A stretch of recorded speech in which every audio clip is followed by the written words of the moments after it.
Saudi Arabia, Qatar உள்ளிட்ட நாடுகள் நினைத்தால் கண்டிப்பாக இதற்கு ஒரு முடிவு கட்ட முடியும். டொனால்ட் ட்ரம்போடு பேசி இந்த நேரத்தில் நம்ம என்ன பார்க்கணும்னா, நிரந்தர யுத்த நிறுத்தம் என்கிற வார்த்தைக்குள் பெஞ்சமின் நெதன்யாகு உள்ளே சென்று விட்டார் என்று சொன்னால், அடுத்ததாக பாலஸ்தீனம் தனி நாடு, அவர்கள் சுதந்திர நாடு என்கிற இலக்கை எட்டி விடுவார்கள். எனவே இன்றைக்கு பெஞ்சமின் நெதன்யாகு ஒரு அறிக்கையை வெளியிட்டிருக்கிறார். அந்த அறிக்கையில் அவர் என்ன சொல்றார் என்று சொன்னால், பாலஸ்தீன விடுதலை அமைப்பு வெளியிட்டிருக்கக்கூடிய நிரந்தர யுத்த நிறுத்தம், பெர்மனன்ட் சீஸ்ஃபயர் என்கிற யோசனையை நாங்கள் முற்றாக நிராகரிக்கிறோம் என்று சொல்லியிருக்கிறார்.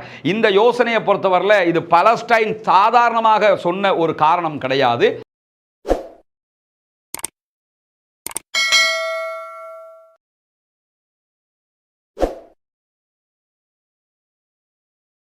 அஸ்ஸலாமு அலைக்கும் வரஹ்மத்துல்லாஹி வபரகாத்துஹு. அன்பிற்கினிய சகோதர சகோதரிகளே, நம் அனைவர் மீதும் ஏக இறைவனுடைய அமைதியும் கருணையும் உண்டாகட்டுமாக என்கிற உயரிய பிரார்த்தனைகளோடு, காசாவிலே இஸ்ரேலிய ஆக்கிரமிப்பு படைகளுடைய தாக்குதல்கள் ஆரம்பிக்கப்பட்டு 514வது நாளிலே நாம் நின்று கொண்டிருக்கிறோம். இன்றைக்கு காசாவிலே அமைதி ஒப்பந்தம் ஏற்படுத்தப்பட்டு 44வது நாளாக இருக்கிறது.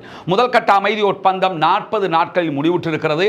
தற்போதைய நிலையில் அமைதி ஒப்பந்தம் நடைமுறையில் இல்லை. ஆனால் முழுமையான யுத்தமும் தற்போது ஆரம்பிக்கப்படவில்லை. ஆனால் அவ்வப்போது இஸ்ரேலிய ஆக்கிரமிப்பு படைகள் காசாவிலே இருக்கக்கூடிய மக்கள் மீது தாக்குதல்களை நடத்தி கொண்டிருக்கிறார்கள். அது மிக பெரும் அச்சுறுத்தலாக மாறிக்கொண்டிருக்கக்கூடிய நேரத்தில் தான் கான் யூனிஸுக்கு அருகாமையில் இஸ்ரேலிய ஆக்கிரமிப்பு ராணுவம் நடத்திய தாக்குதல்களில் 3 பாலஸ்தீன அப்பாவிகள் இன்றைக்கு படுகாயம் அடைந்திருக்கிறார்கள் என்கிற செய்திகள் வெளியாகி இருக்கிற அதே நேரம் ரஃபா பகுதிகளில் 2 சகோதரர்கள் கொல்லப்பட்டிருக்கிறார்கள், ஷஹீதாகி இருக்கிறார்கள் என்கிற செய்திகளும் வெளியாகி இருக்கிறது. தொடர்ந்தும் இஸ்ரேல் காசா மக்களை அச்சுறுத்தி கொண்டிருக்கிறது. எந்த நேரமும் யுத்தம் ஏற்படலாம் என்கிற ஒரு நிலை இருக்கிறது. அரபு நாடுகள் இது தொடர்பாக என்ன முயற்சிகளை எடுக்கிறார்கள் என்பது வெளிப்படையாக தெரியாத நேரத்தில் பெஞ்சமின் நெதன்யாகு தொடர்ந்தும் காசா மக்களை அச்சுறுத்தக்கூடிய அறிக்கைகளை வெளியிட்டு வருவதை நாம் தொடர்ந்து பார்க்க முடிகிறது. அந்த அடிப்படையில் இன்னைக்கும் பார்த்தீங்கன்னா, பெஞ்சமின் நெதன்யாகுவினுடைய வீட்டை முற்றுகையிட்டு இஸ்ரேலிய மக்கள் பாரிய ஆர்ப்பாட்டங்களை நடத்தி கொண்டிருக்கிறார்கள். இது பெஞ்சமின் நெதன்யாகுவினுடைய வீட்டுக்கு வெளியிலே நடக்கக்கூடிய ஒரு ஆர்ப்பாட்டம். ஆயிரக்கணக்கான மக்கள் திரண்டு இந்த ஆர்ப்பாட்டத்தை நடத்துகிற பல காட்சிகள் இன்றைக்கு வெளியாகி கொண்டிருக்கிறது. அவர்கள் ஆர்ப்பாட்டம் நடத்துவதற்கான அடிப்படை என்னன்னா, உடனடியாக சமாதான உடன்படிக்கைக்கு செல்லுங்கள், எக்காரணம் கொண்டும் யுத்த நிறுத்தத்தை மீறக்கூடாது, மீண்டும் ஒரு யுத்தத்திற்கு நீங்கள் செல்லக்கூடாது என்பதுதான் இஸ்ரேலிய மக்களுடைய கோரிக்கையாக இருக்கிறது. மக்களுடைய கோரிக்கையை பெஞ்சமின் நெதன்யாகு ஏற்றுக்கொண்டு யுத்த நிறுத்தத்திற்கு சென்றார் என்று சொன்னால் தேர்தல் நடத்தப்பட வேண்டும், தேர்தலில் அவர் தோல்வி அடையத்தான் போகிறார் என்பது கருத்து கணிப்புகளுடைய முடிவாக இருக்கிறது. இதே நேரம் மக்களுடைய கருத்தை கேட்காமல் அவர் யுத்தத்தை நடத்தி கொண்டிருந்தால் யுத்தம் முடிகிற வரைக்கும் அவர் பிரதமராக தொடர முடியும். இதைத்தான் அவர் செய்வதற்கு முயற்சி செய்து கொண்டிருக்கிறார் என்கிறார்கள் இஸ்ரேலுடைய வார் தொடர்பான ஆய்வாளர்களும் கூட. இந்த நிலையில இன்றைக்கு பெஞ்சமின் நெதன்யாகு ஒரு அறிக்கையை வெளியிட்டிருக்கிறார். அந்த அறிக்கையில் அவர் என்ன சொல்றார் என்று சொன்னா, பாலஸ்தீன விடுதலை அமைப்பு வெளியிட்டிருக்கக்கூடிய நிரந்தர யுத்த நிறுத்தம், பெர்மனன்ட் சீஸ்ஃபயர் என்கிற யோசனையை நாங்கள் முற்றாக நிராகரிக்கிறோம் என்று சொல்லியிருக்கிறார். இந்த யோசனையை பொறுத்தவரையில் இது பாலஸ்டைன் சாதாரணமாக சொன்ன ஒரு காரணம் கிடையாது. பேச்சுவார்த்தைகளின் போது அமெரிக்கா, எகிப்து, கத்தாருடைய அதிகாரிகளுக்கு முன்பதாக இஸ்ரேலுடைய அதிகாரிகளும் பாலஸ்டைன் போராட்ட அமைப்பினுடைய அதிகாரிகளும் கலந்து கொண்ட சமாதான பேச்சுவார்த்தையில் எடுக்கப்பட்ட முடிவுதான் முதல் கட்ட சமாதானம் 40 நாட்கள் தொடரும்.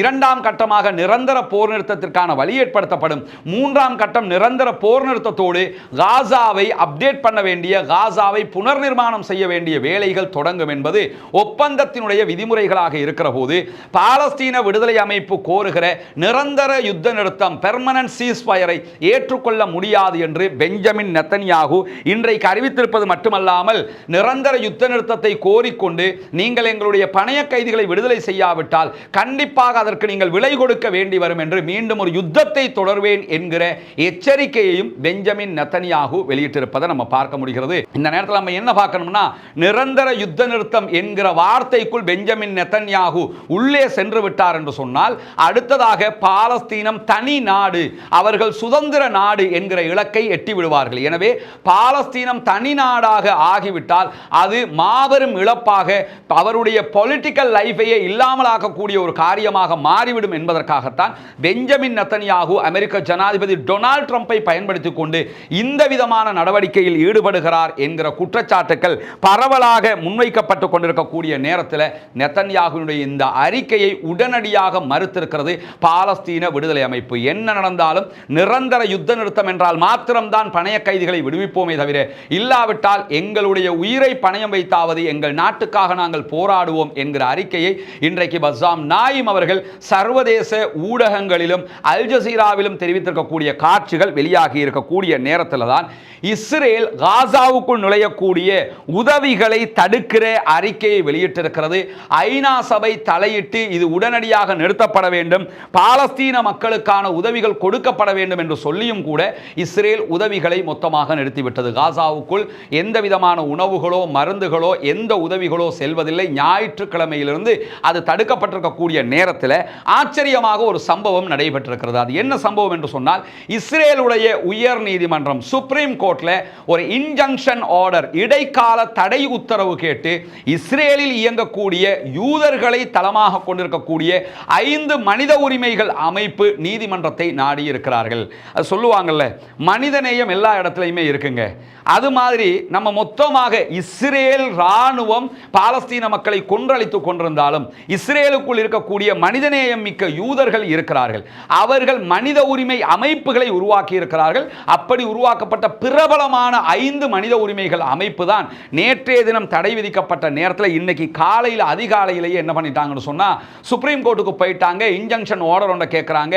பெஞ்சமின் நெதன்யாகு காசாவுக்குள்ள உணவு அனுப்ப முடியாது, மருந்துகளை அனுப்ப முடியாது என்று சொல்லி இருக்கிறாரு. இதற்கு நீங்கள் இடைக்கால தடை உத்தரவு கொடுக்க வேண்டும். அந்த மக்கள் பாவம், அவர்கள் அப்பாவிகள், அவர்களுக்கு தேவையானவைகள் கிடைக்க வேண்டும். புனிதமிக்க ரமலானுடைய மாதத்தை அவர்கள் அடைந்திருக்கிறார்கள்.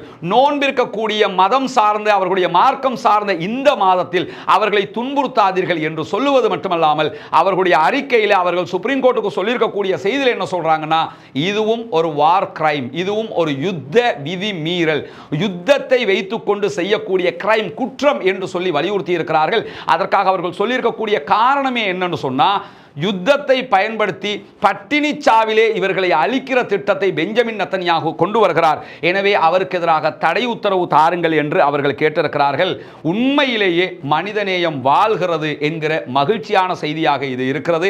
வெளியில இருந்து இஸ்ரேலுக்கு எதிராக பல பேரும் குரல் கொடுத்து வருகிற நேரத்தில் இஸ்ரேலுக்குள்ளேயே தைரியமாக 5 மனித உரிமைகள் அமைப்புகள் சுப்ரீம் கோர்ட்டுக்கு போயிருக்கிறாங்கிறது ஆச்சரியமான ஒரு செய்தியாக இன்றைக்கு பார்க்கப்படக்கூடிய நிலை உருவாகி இருக்கக்கூடிய நேரத்தில் இன்றைய தினம் வெளியாகி இருக்கக்கூடிய இன்னும் ஒரு முக்கியமான செய்தியை பற்றி நம்ம தெரிஞ்சுக்கணும். என்னன்னா, காசாவுக்குள்ள உணவுகள் தடை செய்யப்பட்டிருக்கிறது, மருந்துகள் தடை செய்யப்பட்டிருக்கிறது, எந்த விதமான சமாதான பேச்சுவார்த்தைகளும் கிடையாது என்கிற ஒரு நிலையில அரபு நாடுகள் என்ன செய்ய போகிறது, அரபு நாடுகளால் என்ன செய்ய முடியும் என்கிற ஒரு கேள்வி இருக்கிறது. நிச்சயமாக அரபு நாடுகளால் கண்டிப்பாக இதற்கு தீர்வு காண முடியும் என்பதிலே மாற்று கருத்து கிடையாது. ஏன்னா அரபு நாடுகளை பொறுத்தவரையில் தற்போதைய அமெரிக்காவினுடைய ஜனாதிபதி டொனால்ட் ட்ரம்பினுடைய மத்திய கிழக்குக்கான தூதராக செயல்படக்கூடிய ஸ்டீவ் விட்காஃபை பொறுத்தவரையில் அவர் கத்தார் அரசாங்கத்தோடு மிக நெருங்கிய நட்பு பாராட்டக்கூடிய ஒருவராக இருக்கிறார். எனவே அவர் கத்தாரை வழிக்கு கொண்டு வர முடியும் அல்லது கத்தார் அவரை வழிக்கு கொண்டு வர முடியும் என்கிற நிலை இருக்கிறது.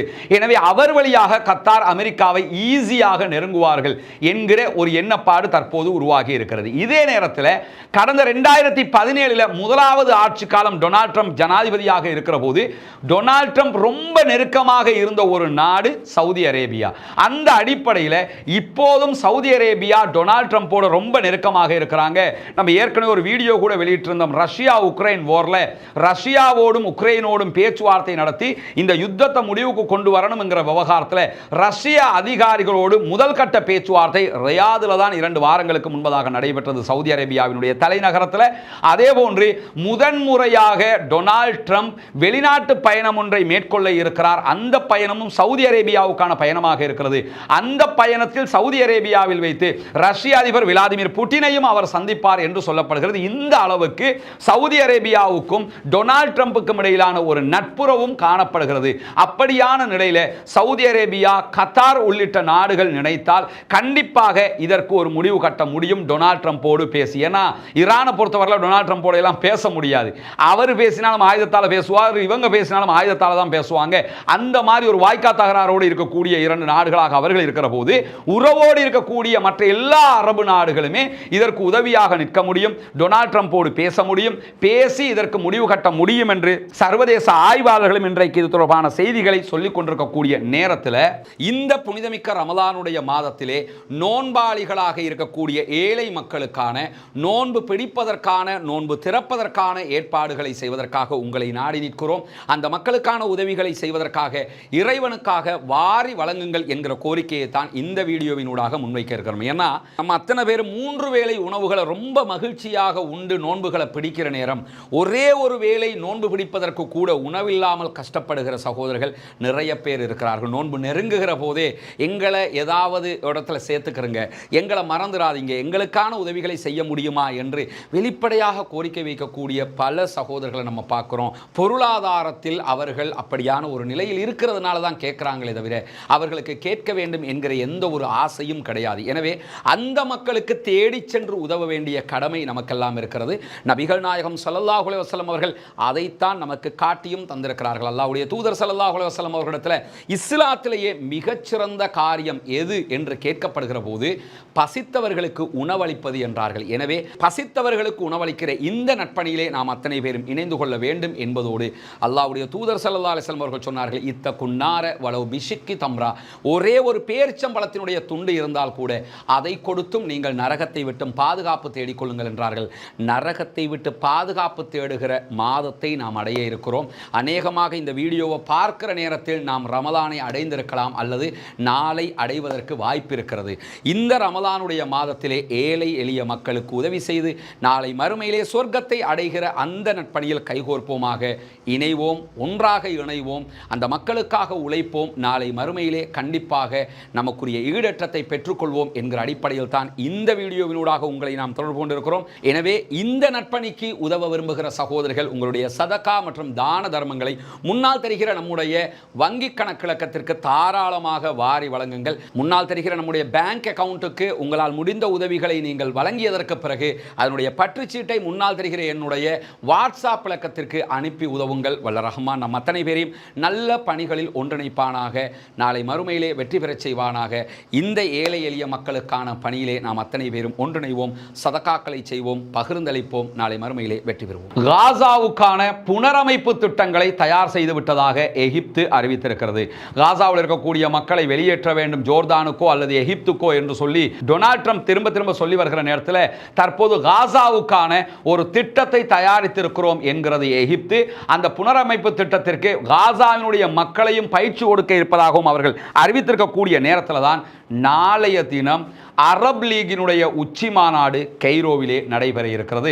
அந்த உச்சி மாநாட்டினுடைய செய்திகளை தொடர்ந்து உங்களுக்கு உடனுக்குடன் தருவதற்கும் நாம் தயாராக இருக்கிற அதே நேரத்தில் நாளைய தினம் நடக்க இருக்கிற இந்த உச்சி மாநாட்டில் அரப் லீகில் இருக்கக்கூடிய எல்லா அரபு கண்ட்ரிகளும் இஸ்லாமிய நாடுகளும் அந்த மாநாட்டில் கலந்து கொள்ள இருக்கிறார்கள். முழுக்க முழுக்க காசாவை பற்றித்தான் அந்த மாநாடு பேசப்பட இருக்கிறது.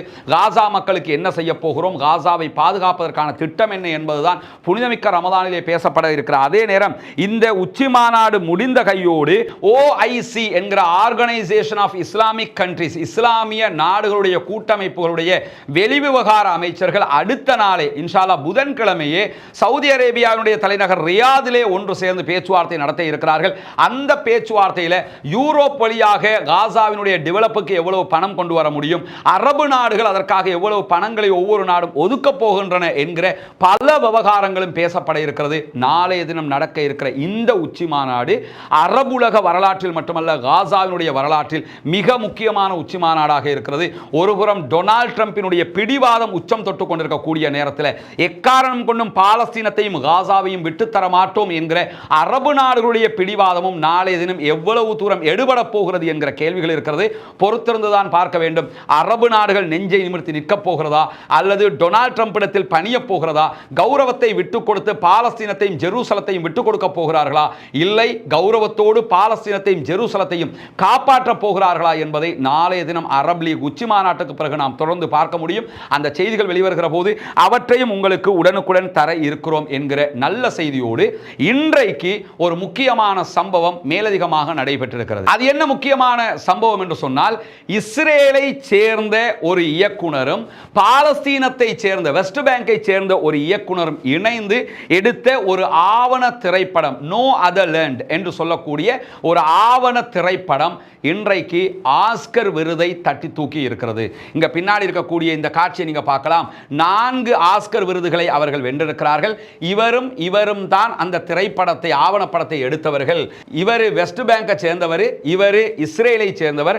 இந்த 2 பேரும் சேர்ந்துதான் அந்த ஆவணப்படத்தை தயாரித்திருக்கிறார்கள். இந்த ஆவணப்படம் சொல்லக்கூடிய மிக முக்கியமான செய்தி என்னன்னு சொன்னா, ஆக்கிரமிக்கப்பட்ட மேற்கு கரையில் இருக்கக்கூடிய மசாஃபர் யாத்தா என்கிற ஒரு கிராமம்.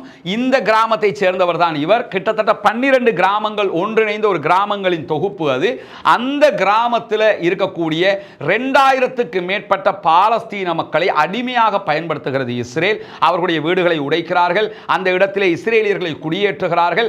மிக பெரும் அநியாயத்தை தொடர்ந்து அவர்கள் செய்து வரக்கூடிய நேரத்தில் தான் அவர்கள் செய்து வருகிற இந்த அநியாயங்களை இவர்கள் மொத்தமாக படம் பிடித்து ஒரு ஆவணமாக மாற்றி இருக்கிறார்கள். நீங்க யூடியூப்ல போய் நோ அதர் லேண்ட் என்று சொல்லி அடிச்சீங்கன்னா அந்த ட்ரெய்லர் வீடியோ வரும். அதிலேயே நீங்க பார்க்க முடியும் வெஸ்ட் பேங்க்ல என்னவெல்லாம் நடக்கிறது, இந்த திரைப்படம் எப்படி எடுக்கப்பட்டிருக்கிறது என்று சொல்லி. இதில் ஆச்சரியம் என்று சொன்னா, இந்த திரைப்படத்தை அமெரிக்காவிலே விநியோகிப்பதற்கு வெளியிடுவதற்கு ஒரு விநியோகத்தர் கூட கிடைக்கவில்லை. யாருமே இதை வெளியிடுறதுக்கு முன் வராத நிலையில தான் அமெரிக்காவில் நடைபெற்ற ஆஸ்கர் விருது வழங்கும் விழாவிலே இந்த திரைப்படம் ஆஸ்கர் விருதை பெற்றிருக்கிறது. சரி, ஆஸ்கர் விருதை பெற்றா என்ன, சினிமா விருது ஒன்று, இதனால் நமக்கு என்ன என்கிற ஒரு கேள்வி எழும். உண்மைதான், சினிமாவை புறக்கணிப்போம், அதில் எந்த மாற்று கருத்தும் இல்லை. ஆனால் இந்த திரைப்படம் ஆஸ்கர் விருதை பெற்றதில் ஒரு முக்கியத்துவம் இருக்கிறது. என்னன்னா, காசாவினுடைய, பாலஸ்தீனத்தினுடைய, வெஸ்ட் பேங்கினுடைய அங்கு நடக்கக்கூடிய இஸ்ரேலிய அநியாயங்கள் அத்தனையுமே மேற்குலக நாடுகளுக்கு திரைப்படமாக கொண்டு போய் சேர்க்கப்பட்டிருக்கிறது. உண்மையை உறுதிப்பட சொல்லியிருக்கக்கூடிய ஒரு ஆவணப்படம், சினிமா படம், திரைப்படம் இது நினைச்சிடாதீங்க. இது ஒரு டாக்குமெண்ட்ரியாகத்தான் பண்ணியிருக்கிறாங்க,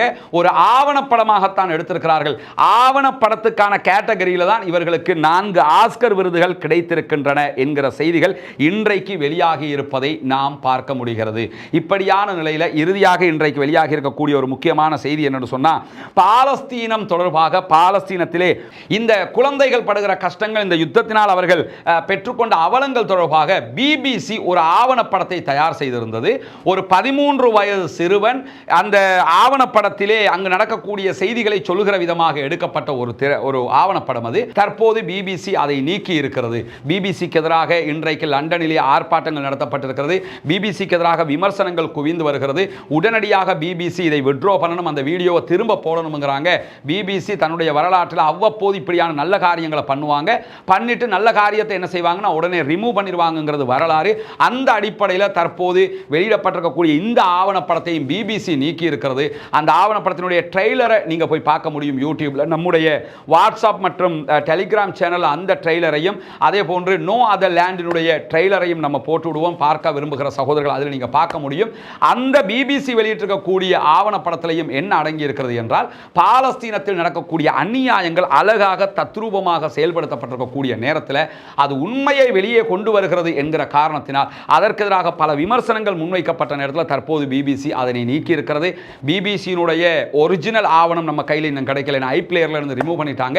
அது கிடைக்கிற போது ஒரிஜினல் வீடியோவையும் நம்முடைய டெலிகிராம் மற்றும் வாட்ஸ்அப் சேனலில் காட்சிப்படுத்துவோம் என்பதையும் இந்த இடத்திலே தெரிவித்துக் கொண்டு, இன்றைக்கு வெளியாகி இருக்கக்கூடிய மிக முக்கியமான செய்திகளாக இவைதான் பதிவு செய்யப்பட்டிருக்கிறது. பொறுத்திருங்கள், காத்திருங்கள்.